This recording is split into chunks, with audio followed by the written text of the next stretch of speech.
오늘 우리들에게 주시는 하나님의 말씀은 민수기 13장 25절에서 33절까지의 말씀입니다. 저와 여러분들이 한 절씩 교독해서 읽으시고 마지막 33절은 저희가 함께 읽도록 하겠습니다. 제가 먼저 읽겠습니다.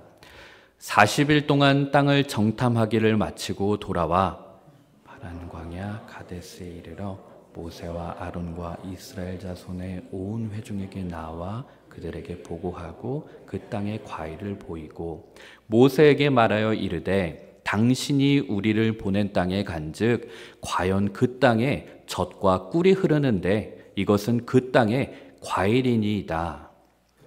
그 땅 거주민은 강하고 성읍은 견고하고 심이 클 뿐 아니라 거기서 아낙 자손을 보았으며 아말렉인은 남방 땅에 거주하고 헤딘과 여부스인과 아모리인은 산지에 거주하고 가나안인은 해변과 요단가에 거주하더이다. 랍이 모세 앞에서 백성을 조용하게 하고 이르되 우리가 곧 올라가서 그 땅을 취하자 능히 이기리라 하나 그와 함께 올라갔던 사람들은 이르되 우리는 능히 올라가서 그 백성을 치지 못하리라. 그들은 우리보다 강하니라 하고 이스라엘 자손 앞에서 그 정탐한 땅을 악평하여 이르되 정탐한 땅은 그 거주민을 삼키는 땅이요 거기서 본 모든 백성은 신장이 장대한 자들임. 다 함께 읽겠습니다. 거기서 네피림 후손인 아낙 자손의 거인들을 보았나니 우리는 스스로 보기에도 메뚜기 같으니 그들이 보기에도 그와 같았을 것이니라. 아멘. 이제 이스라엘 백성들이 광야에 이제 출애굽해서 광야에 들어선 지 이제 어연 약 한 1년 정도가 되는 그런 시기였습니다. 드디어 이스라엘 백성들이 가나안 땅 입성을 눈앞에 두고 있었습니다. 눈앞에 가나안 접경지대에 있었던 거예요. 그동안 하나님께서 이 이스라엘 백성들에게 베풀어 주셨던 은혜와 기적이 너무나도 많았습니다. 그래서 이제 모세는 그 가나안 땅을 눈앞에 두고 확신에 찬 목소리로 이스라엘 백성들에게 이제 이렇게 선포합니다. 신명기 1장 21절의 말씀을 보면 너희의 하나님 여호와께서 이 땅을 너희 앞에 두셨은즉 너희 조상의 하나님 여호와께서 너희에게 이르신 대로 올라가서 차지하라. 두려워하지 말라. 주저하지 말라.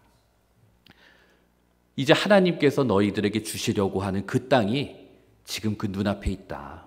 하나님께서 이 땅을 우리들에게 주시겠다고 약속하셨기 때문에 너희는 이제 그곳으로 올라가서 싸우기를 주저하지 말아라. 모세가 이렇게 이야기한 것이었어요. 이 말은 단순히 모세가 그 가나안 땅을 앞두고 그들을 복돋아 주기 위해서 했던 격려 그 이상의 의미를 담고 있었습니다. 하나님의 약속에 대한 확신과 신뢰, 그 믿음에 근거해서 너희들이 앞으로 어떻게 살아야 되는가 이것을 권면하는 그런 말씀이었습니다. 여러분, 이스라엘 백성들이 광야에서 지내는 동안에 이스라엘 백성들은 광야에서만 경험할 수 있는 하나님의 놀라운 은혜가 있었습니다. 어떤 것들이 있었을까요? 예를 들면 구름 기둥, 불 기둥이 그들을 보호해 줬던 것도 있고요. 그리고 홍해가 갈라지는 것을 체험하기도 했습니다. 그리고 하늘에서는 만나와 메추라기가 떨어지면서 그것으로 그들은 음식을 먹었고요. 그리고 반석에서는 생수가 터져 나오는 기적을 보기도 했습니다. 정말 그들이 걸어가는 그 1년여의 시간 동안 수없이 많은 하나님의 은혜를 경험했던 곳, 그곳이 바로 광야였습니다. 여러분, 결코 광야는 메마른 땅이 아니었습니다. 하나님이 그들과 함께 하시는 곳이었습니다. 그렇다면 이것을 경험한 사람이라면 비록 앞으로의 미래를 가보지는 않았더라도 이제 그 가나안 땅에 들어가면 하나님께서 부어주실 그 은혜를 기대하고 사모할 수 있어야만 했습니다. 이것이 광야에서 하나님의 기적, 하나님의 은혜를 경험한 사람의 당연한 태도입니다. 여러분, 과거라는 것은 지나가 버렸다고 해서 우리들에게 이제 더 이상 아무 소용을 끼치지 않고 의미 없는 것이 아닙니다. 과거는 여전히 오늘을 살아가는 우리들의 삶에도 영향을 미치고 있습니다. 그리고 사실 우리들은 이 오늘을 살아가면서도 여전히 과거에 매여서 살아갈 수도 있습니다. 어쩌면 우리들이 앞으로 살아갈 미래도 과거에 매여서 살아갈 수 있을지도 모르겠습니다. 그렇기 때문에 우리들에게 있어서 과거의 경험은 무엇보다 중요합니다. 여러분들께서 경험하셨던 과거의 경험들은 오늘 어떠한 것들이 있으신가요? 과연 내가 경험했던 그 과거의 경험들이 오늘 우리들의 삶을 어떻게 이끌어가고 있는가? 여러분, 우리들은 과거에 경험했던 트라우마가 아니라 과거에 경험했던 하나님의 은혜가 오늘을 살아가게 될 힘이 되어야 될 줄 믿습니다. 여러분, 우리는 우리들 미래에 어떤 일이 일어날지를 알지를 못해요. 그래서 우리들은 태생적으로 불안해할 수밖에 없어요. 그럼에도 불구하고 우리가 가져야 될 태도가 있다면 알 수 없는 미래를 어떻게든 알아보려고 발버둥 치는 것이 아니라 내 삶 속에 과거에 함께 하셨던 그 하나님의 믿음 때문에 비록 내가 앞길은 잘 모르지만 담대하게 걸어갈 수 있어야 될 줄로 믿습니다. 여러분, 모세의 권면 앞에 이스라엘 백성들이 그 이야기를 듣고 굉장히 진지해졌습니다. 왜냐하면 광야에서는 한 번도 전쟁을 겪어보지를 않았는데 이제는 그 가나안 땅을 앞두고 전쟁을 해야 된다는 말이 그들에게 좀 부담으로 다가왔던 것 같습니다. 그래서 그들이 가나안 땅을 살펴보기 위해서 우리가 먼저 정탐꾼을 좀 보내면 어떨까요? 하고 모세에게 이제 요청을 합니다. 여러분, 근데 이제 이 흐름을 한번 잘 보십시오. 이때까지만 해도 이스라엘 백성들이 가나안 땅에 정탐꾼을 보내는 목적은요, 가나안에 우리가 가야 되나 말아야 되나 이걸 결정하는 게 아니었어요. 우리가 가나안 가서 보고 전쟁을 한번 할까 말까 결정하기 위함이 아니었다고요. 우리가 가는 건 확실한데, 반드시 가는 건 맞는데 우리가 그럼 어떠한 길로 갈까? 그리고 우리가 그들과 어떠한 방법으로 싸워야 될까? 이것을 찾기 위한 과정으로서의 정탐꾼을 보내려고 했던 거예요. 그래서 모세가 이 제안을 들으니까 모세가 듣기에도 이해가 가고 합당한 거죠. 그래서 모세가 이제 허락을 해서 이제 12지파 중에 각 지파에서 한 사람씩을 선발합니다. 아무나 뽑는 게 아니라 성경에 보면 아주 특별한 그 리더, 지도자를 뽑아서 이제 12명의 정탐꾼을 이제 보냅니다. 그런데 이제 모세가 그들에게 이제 지시를 하는 거예요. 너희들이 가서 무엇을 보고 와야 되는지 굉장히 구체적으로 지시를 해요. 그래서 그 임무를 가지고 이제 12명의 정탐꾼은 가나안 지역을 들어가서 40일 동안 이제 정탐을 하기 시작합니다. 그리고 이제 돌아와서 이스라엘 백성들 앞에 와서 보고하는 내용이 오늘 우리가 읽었던 이 본문의 말씀입니다. 27절을 한번 보시겠습니다.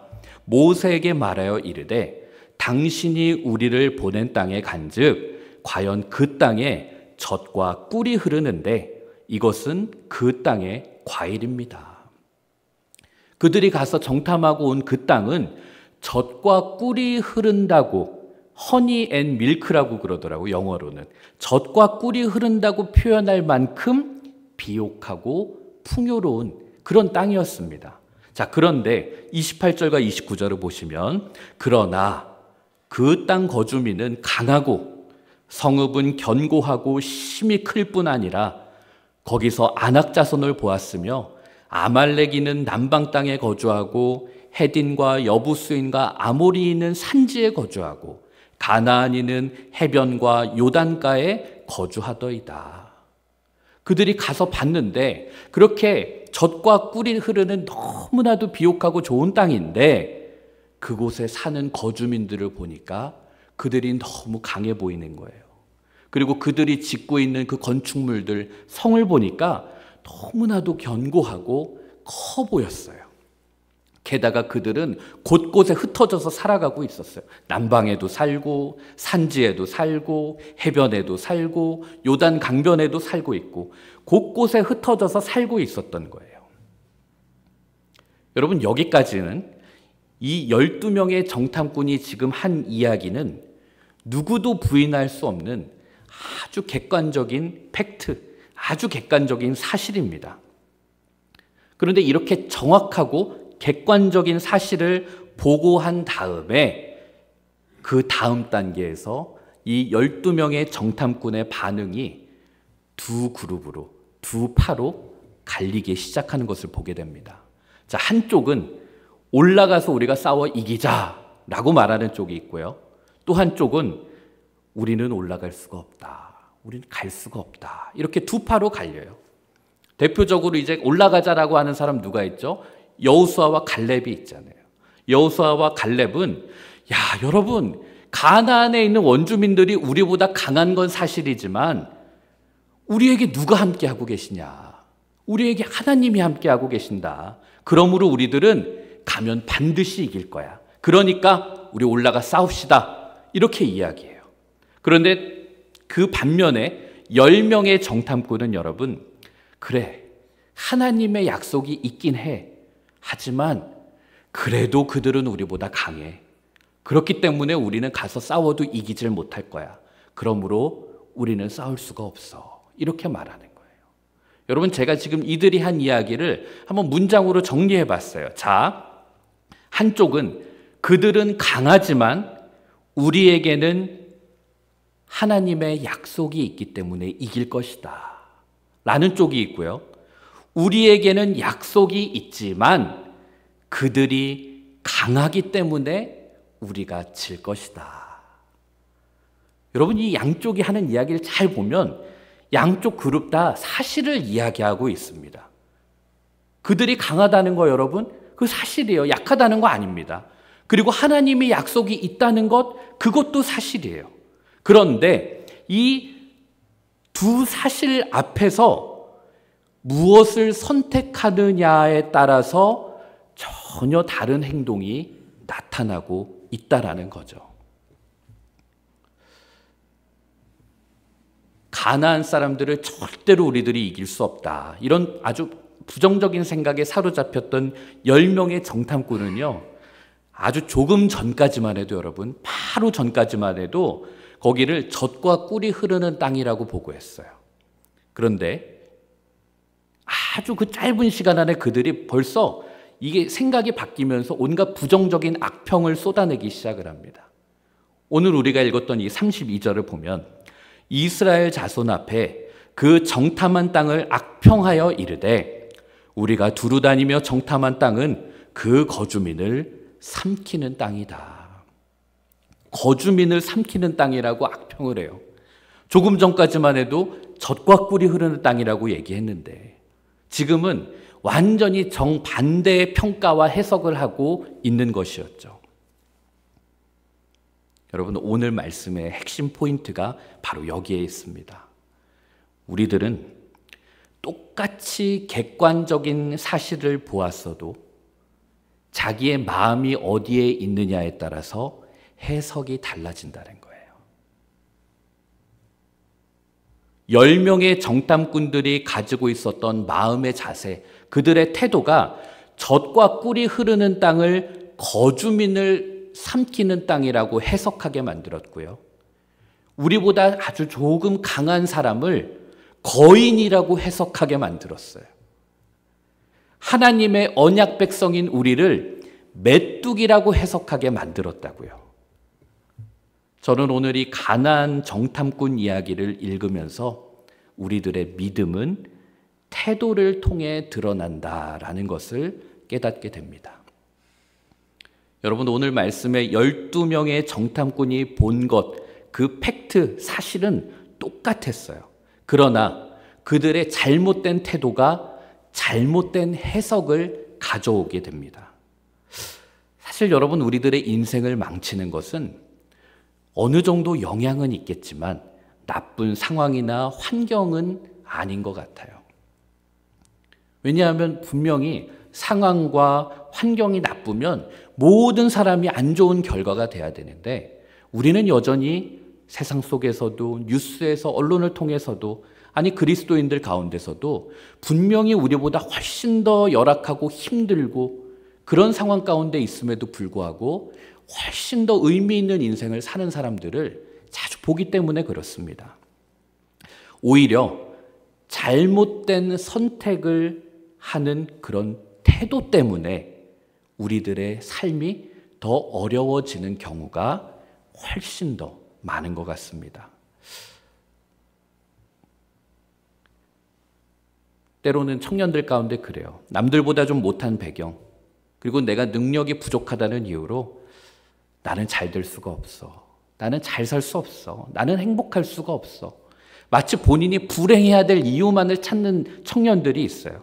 그렇게 자기를 단정짓고 그렇게 부정적으로 인생을 살아가는 청년들이 있는데 사실 여러분, 자기 인생을 그렇게 비관적으로 부정적으로 단정짓는 건 자기 자신이지 다른 사람이 아니라는 것입니다. 만약에 다른 사람이 누군가를 가리켜서 야, 너 삶은 의미가 없어. 네가 뭘 그렇게 산다고 뭐 되겠니? 넌 아무것도 아니야. 이렇게 말을 해도 자기 자신이 나는 내 삶에 의미가 있다고 믿어. 그리고 내 삶에 하나님의 뜻, 하나님의 이끄심이 있어 라고 믿고 살아가는 그런 사람이 있는가 하면 남들이 보기에 너무나도 많은 것을 가지고 있고 남들이 보기에 정말 부러워하는 그런 환경, 그런 위치에 올라가 있음에도 불구하고 내 인생은 의미가 없어 이렇게 생각하는 사람도 있습니다. 그러므로 여러분, 이것은 객관성의 문제가 아니라 철저하게 주관적인 우리의 태도의 문제라는 것이죠. 물론 여러분, 배경이 좋고 집안이 좋고 능력이 있으면 남들보다 좀 좋은 인생을 시작하는, 좋은 조건에서 인생을 시작하거나 남들보다 여유로운 상황에서 꿈을 펼쳐나갈 수 있는 가능성이 높은 건 사실입니다. 그건 뭐 어쩌겠어요, 여러분. 그건 뭐 당연한 건데. 그런데 여러분, 그런 인생이라 하더라도 인생을 살아가는 태도가 좋지 않으면 아무리 좋은 것을 가졌어도 그것을 오래 유지하기는 어렵다라는 것입니다. 그런데 반면에 힘든 상황 속에서도 자신의 꿈을 이루고 흔히 세상적인 표현으로 자수성가하는 분들을 보면 그들이 환경이 다른 것이 아니라 삶에 대한 태도가 남다른 것을 우리는 알게 됩니다. 그런데 저는 믿음의 세계도 이와 비슷하다고 생각합니다. 여러분, 우리 하나님은 중심을 보시는 분이십니다. 사무엘상 16장 7절을 한번 보시면 내가 보는 것은 사람과 같지 아니하니 사람은 외모를 보거니와 나 여호와는 무엇을 본다고요? 중심을 보시느니라. 여러분, 여기서 이 중심이라고 하는 단어를 한번 태도로 한번 바꿔서 읽어보세요. 나 여호와는 태도를 보느니라. 하나님은 우리들의 중심, 우리들의 태도를 보신다라는 거예요. 그리고 이사야 26장 3절을 보면 또 이런 말씀이 있어요. 주께서 심지가 견고한 자를 평강하고 평강하도록 지키신다. 심지가 굳다. 마음의 태도가 일관성 있는 사람, 신실한 사람을 통해서 하나님은 그를 평강의 평강으로 이끄신다. 그런 말씀이에요.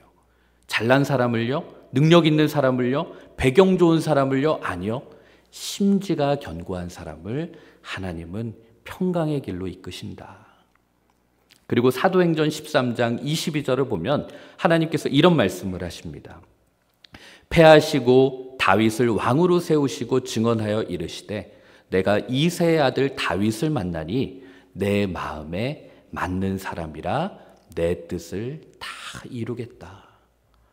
여러분, 여기서 내 마음에 맞다라는 말이 있어요. 이거는 우리 그냥 1차적으로는 그런 거예요. 우리 내 마음에 드는 사람이 있잖아요. 내 마음에 든다 하는 표현이기도 하지만 또 한 의미로 해석을 할 수 있다면 하나님 앞에서 올바른 태도를 가진 사람으로 해석할 수도 있습니다.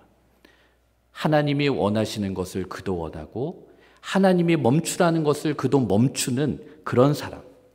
다시 말해서 주어진 상황과 환경에 따라서 움직이는 사람이 아니라 하나님의 뜻에 따라서 움직이는 사람. 즉 하나님 앞에서 올바른 태도를 가진 사람, 다윗을 통해서, 여러분 사울이 아니라 다윗을 통해서 나의 뜻을 이루리라 말씀하셨어요. 여러분 하나님께서 쓰시는 사람은요, 환경이 좋고 능력이 좋고 실력이 좋고 출중하게 인물이 좋고 그것이 아니라, 그거 있으면 좋죠. 그런데 하나님께서 쓰시는 사람은 올바른 태도의 사람인 줄 믿습니다. 여러분 우리들의 태도는 나에게만 미치는 것이 아니라 누군가에게도 영향을 끼친다는 것을 아세요? 제 친구가 초등학교 선생님인데 아이들을 문제아를 상담하다 보면 여러분 결국 부모님이 학교에 오실 때가 있잖아요. 기가 막히게 똑같대요.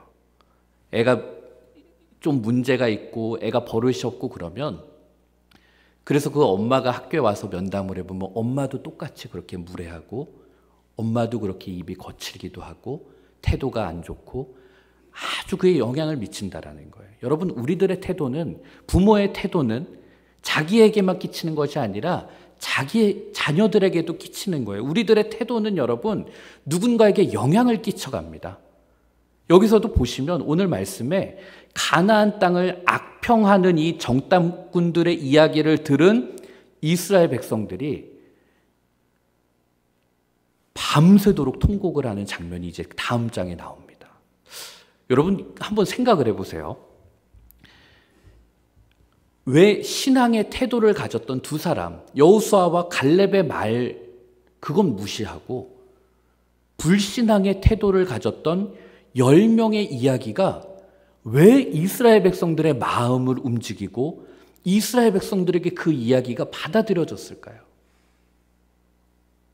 만약 이스라엘 백성들이 여러분 믿음이 확실하고 하나님 앞에 신실한 자들이었으면 오히려 그 10명의 정탐꾼을 꾸짖었을 것 같아요. 야, 뭐 이렇게 믿음 없는 얘기를 하니? 아, 그런 얘기를 왜 해? 우리 하나님이 있는데. 그런데 여러분, 그 10명의 정탐꾼이 한 이야기를 이스라엘 백성들이 받아들여요. 왜 그럴까요? 단순히 그 이야기를 주장한 사람들이 다수결의 의교에서 숫자가 많아서일까요? 여러분, 이스라엘 백성들이 하나님의 약속보다는 불신앙의 태도를 더 크게 가지고 있었던 사람들이었기 때문에 그래요. 그래서 자신들이 듣고 싶은 말, 자기가 들리는 말만 선택적으로 받아들였던 것이죠. 그러므로 여러분 이 이유로 이스라엘 백성들이 가나안 땅 못 들어갑니다. 이건 못 들어가고요. 이제 40년간의 고난의 행군, 방향을 하게 됩니다.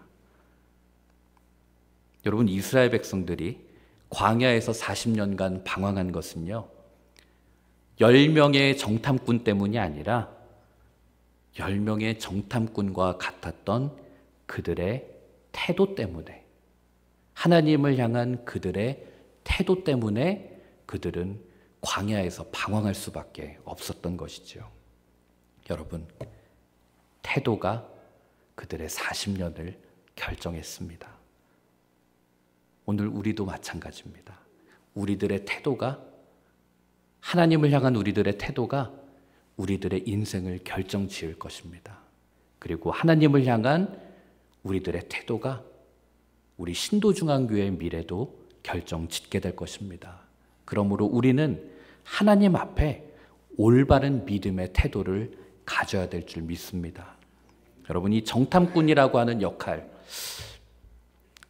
이스라엘 백성들에게 있어서 이 정탐꾼은 여러분 그냥 단순히 전장을 보고 오는 그런 것이 아니라, 정탐꾼은 하나님이 그곳에서 어떤 일을 하시려는지 미리 가서 본 다음에 그것을 보지 못한 사람들에게 와서 말해주도록 보냄받은 사람이라고 할 수 있습니다. 그렇기 때문에 정탐꾼은요, 여러분, 가서 상황만 보는 것이 아니라 우리가 말씀에 순종했을 때 그곳에서 어떠한 결과가 펼쳐지는지도 미리 볼 수 있는 사람이어야 했어요. 그런 의미에서 본다면 정탐꾼은 먼저 본다라는 의미의 선견자가 될 수 있고요. 먼저 안다라는 의미의 선지자도 될 수 있는 것이죠. 그렇기 때문에 정탐꾼은 여러분, 가서 객관적인 사실을 자세히 많이 보는 것도 중요하지만, 그것도 중요하지만 그것만으로는 안 된다는 거예요. 그거 외에 꼭 봐야 될 것이 있는데 하나님이 보라고 하신 것을 봐야 되고요. 그것을 하나님이 기뻐하시는 말로 사람들에게 보고해야 된다라는 것이죠. 그런 관점에서 본다면 하나님은 저와 여러분을 오늘 이 시대 속에 정탐꾼으로 보내셨습니다. 여러분, 우리들은 이 세상을 하나님의 눈으로 보는 사람들입니다. 특히 저도 이제 이 아이가 이제 곧 출산하게 되니까 이 자녀 교육과 부모의 자세 이런 걸 늘 고민하게 되는데, 저는 오늘 이 말씀 준비하면서 이 시대의 부모님들 또한 자녀들에게 그리고 손주들에게 정탐꾼과 같은 역할을 하셔야 된다고 저는 말씀드리고 싶습니다. 가끔 보면 아이들한테 말 막 하시는 분들이 있잖아요. 야, 너가 지금 그거 해가지고 먹고 살겠냐? 야, 네가 지금 그렇게 살아가지고 그거 살겠어? 여러분, 이렇게 말할 것이 아니라, 그래, 이 세상 살아가는 게 힘들어, 만만치 않아. 그런데 하나님이 너와 함께 하실 거야. 그러니까 그때를 위해서 너희가 성실하게 살아라. 부족해도 하나님이 너를 지켜주실 거야. 하나님이 너를 쓰실 거야. 이렇게 말을 할 수 있어야만 여러분 믿음의 자녀로 양육을 하는 거예요. 그런데 우리 부모님들이나 우리 주변의 할머니, 할아버지들 가끔 그렇잖아요. 거기에 꼭 항상 해석을 더합니다. 야, 세상이 그렇게 만만한 줄 알아? 너 그렇게 놀고 그렇게 살아서 되겠어? 야, 우리 옆집에 누구누구를 좀 봐봐. 야, 걔는 그렇게 하더라. 여러분, 부모님들이 그 자녀들에게 현실을 얘기해 주는 거 분명히 맞는 말이에요. 세상이 그렇게 만만하지 않고요. 세상이 그렇게 호락호락하지 않고요. 남의 주머니에서 돈 가져오는 거, 직장 생활하는 거 쉽지 않아요.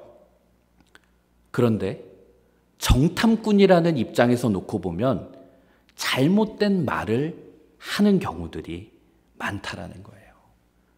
현실의 문제, 현실의 어려움을 지적해 줄 수는 있지만 반드시 거기에서 머무르지 마시고 하나님이 함께 하시는 삶에 대한 이야기를 우리 자녀들에게, 후손들에게 들려줘야만 됩니다. 그래야만 그 아이가, 그 자녀가 하나님이 함께 하실 것에 대한 기대를 가지고 살아갈 수 있다라는 것이죠.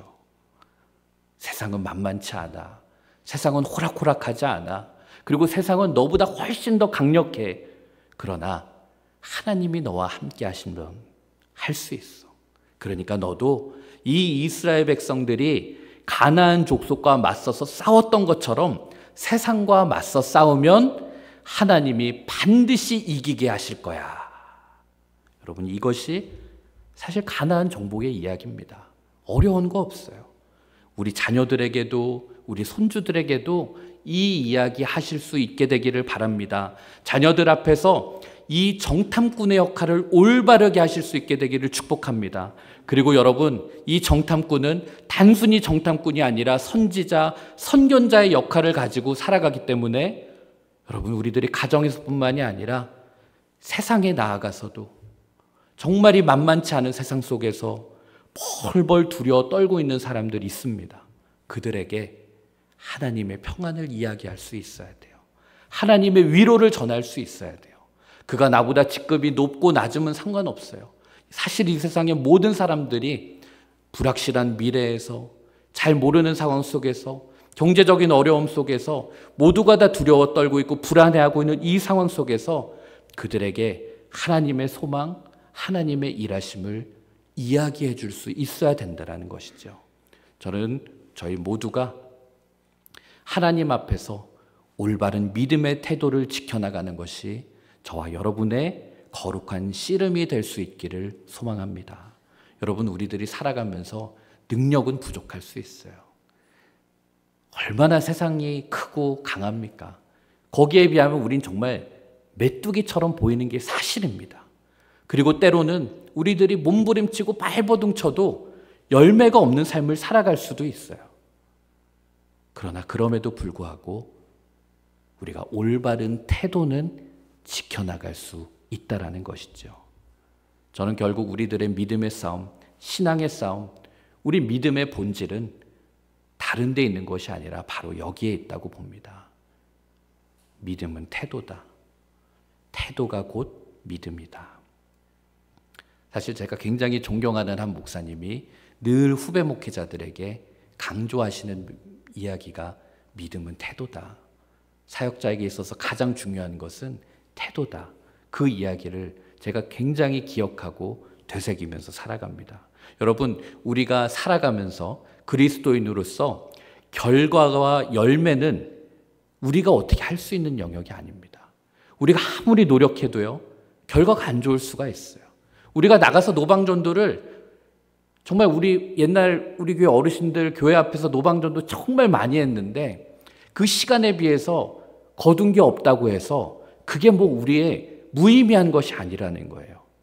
그것을 임하던 우리 권사님들의 태도, 그 마음가짐, 그 자세, 하나님은 그것을 받으셨다라는 거예요. 그러므로 여러분, 이제 세상으로 나아가셔서 한번 생각해 보셨으면 좋겠어요. 하나님은 우리가 무엇을 보게 하실까? 그리고 우리가 그들에게 무슨 말을 하기를 원하실까? 바라옵기는 저와 여러분 모두가 이 시대의 선견자, 선지자, 정탐꾼으로 살아가되 불평하고 부정적이었던 10명의 정탐꾼 말고 여호수아와 갈렙과 같은 그런 믿음의 정탐꾼으로 살아가실 수 있게 되기를 주님의 이름으로 축복합니다. 여러분, 그렇다고 해서 우리들이 앞으로 살아가는 미래 전 잘 모르겠습니다. 얼마나 힘든지 제가 뭘 알겠어요. 저는 예언의 은사도 없고. 근데 제가 아는 것 한 가지가 있어요. 그것은 바로 우리들이 여기까지 인도하신 에베네셀 하나님이 저와 여러분을 앞으로도 함께 하신다라는 것. 여러분, 그거 하나 붙들고 믿음의 태도를 지켜나가는 저와 여러분 되실 수 있기를 주님의 이름으로 축복합니다.